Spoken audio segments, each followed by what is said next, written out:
Now, welcome to this video blog, vlog, whatever they call it. So this is Work with Nature vlog, and basically what I wanted to do is I wanted to make kind of short clips of what I'm doing on the farm. So there could be like tips and tricks in there, could be my thoughts on different gardening things, seed saving, could also be perhaps if disaster strikes like it did a few days ago, I could let you know what happened.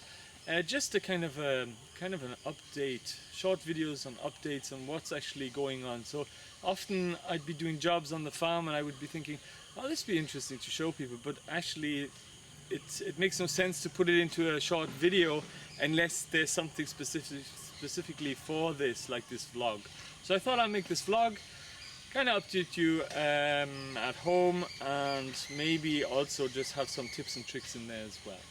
So I'm going to upload now this video. This is going to be the introduction, and then I'm going to also upload a couple of videos at the same time, just so you get an idea and a feel for it. And I might let it run for a while and see how it gets on. If you're enjoying it as well, especially, then I will carry on doing it. It just also makes a lot more sense for me to do a lot of these kind of short videos because there's no editing involved, and it's just a huge amount of work to make big long videos and do a lot of editing. And different scenes and so on when you're shooting with the camera as well. Having said that, I will still make long videos as well, but I just wanted to give a kind of like a small bit of updates as I go along as well. Okay, so check out the other videos and might see you in one of those.